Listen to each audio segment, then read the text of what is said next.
you were part of one of the fastest growing groups called True Story ASA.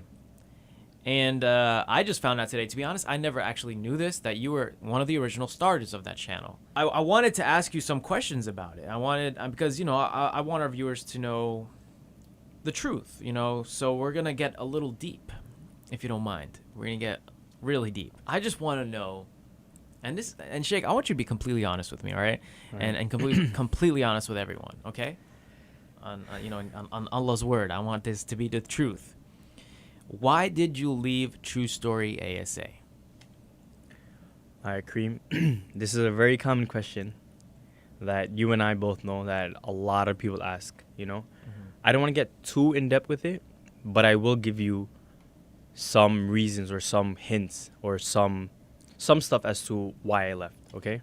First of all, what you saw on YouTube about the whole splitting up was not true, okay? That splitting up wasn't... I didn't leave for YouTube. Let's just clear that out. YouTube wasn't... sorry, what am I saying? I didn't leave for college, College is not the reason that I left, all right? Let me just give you a little background since you're asking why I left or this and that. I personally didn't want to leave, I don't think I told you or anything, but I personally didn't want to leave, I was given pretty much like a termination letter or, like, oh, you're not going to be part of this no more. Pretty much something like that, Now, obviously, when you're given something like that, you would have no option. You have no say. Someone tells you you're not being part of this. It's not even saying, oh, do you want to do this or do you not want to do this? It's not a question. It's a demand. It was more like you're not going to be part of it no more, So I felt like, whoa, where did this come from? This is not part of the thing. So when the sense that, okay, this is kind of fucked up, let me compromise sign. So I was offered a percentage of the channel. I was offered a percentage and I was offered promotion and I was offered many stuff for a new channel, to get back up there. So I felt like that was a fair trade. I felt like, okay, at least all the hard work I did, it could be like all the hard work can be pushed over to this new channel. Everyone is happy that way, it'll be good. That was the word. After that, the word was not fulfilled. The promise was not fulfilled. So I was basically pushed to the curb and I was forced to go my own way. I was forced to start from scratch. I was forced to do everything my own way. And that's pretty much it. So it had nothing to do with college. It has nothing to do with me taking a break, this and that. It had nothing to do with that. It was the fact that I was given no option. I was given a script. I was given what to do, how to do it, when to do it, and pretty much like that. So I wanted to ask you then, why did you fight back? Why didn't you just do everything you can to fight back and at least get what you were promised? I tried. I'm going to be honest. I tried. I did my research. I got people involved to see what I can do, what are my options. But this was pretty much like a pre-planned thing. It was so pre-planned that any move I would try to make would be like blocked. It was already planned. Like, okay, if he does this, this is going to come in the way. If I do this, this is going to come in the way. So pretty much I had no entry point. I had like checkpoints in every corner, pretty much like that. So obviously I had no option as to how I'm going to do it or what can I do, For example, since you bring up that question, YouTube, YouTube contract, partnership contract. The first couple of years, my name was on the contract. The last few years, my name was not in the contract. Oh, wow. So now my rights are taken away. I have no more rights now. So if I have no more rights in the contract, I'm pretty much like a guest. So as you can see, it is pretty much pre-planned. Wow. So your name was just removed like that, like without your explicit permission? Yeah, I guess. I mean, you could put it like that, but like, when the renewal comes, both parties have to sign, both parties have to do this.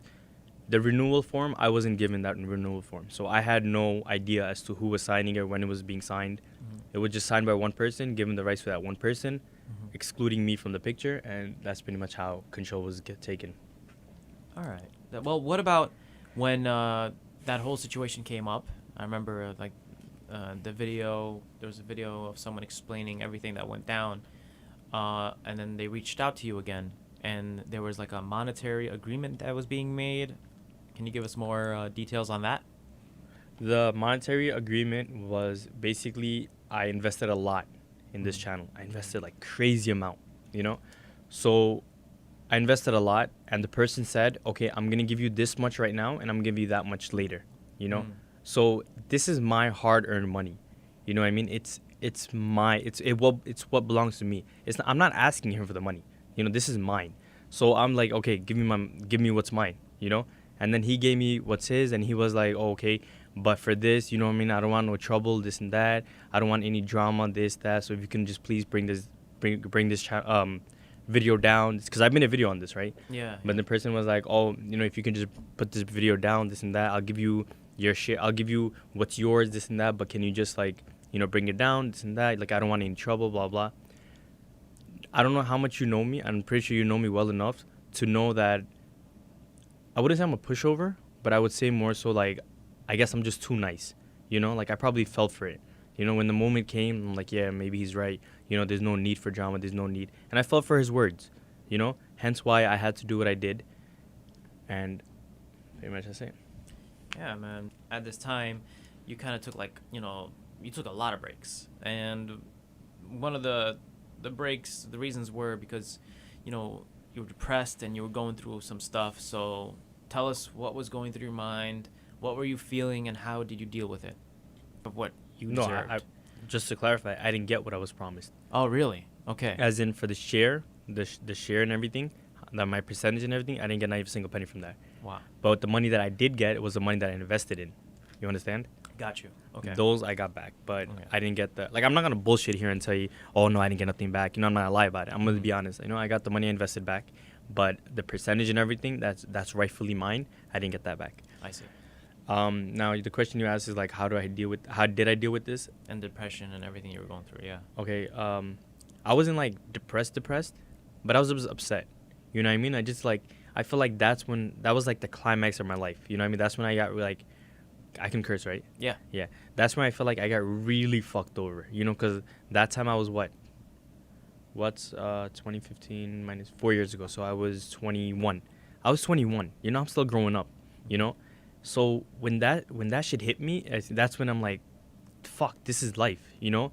There's gonna be people like this, you know? There's gonna be people who's gonna fuck me over. After that whole thing happened, I started, like, you know, being strong to myself. I started watching out for people, you know? Like, nowadays, I don't give trust so easily. Back then, I just gave full trust. I'm like, who needs a paper? Who needs a contract when you have verbal agreement, you know? But now it's just like, I don't do that shit no more. Now I have like before I say anything to someone, I always think twice. Is this gonna hurt me back? Because obviously I learned my lesson from 2015. So that's pretty much how I'm living life right now. And I personally think that it made me stronger as a person, because I was very weak-hearted that time. But now it's just like I'm more strong-hearted. So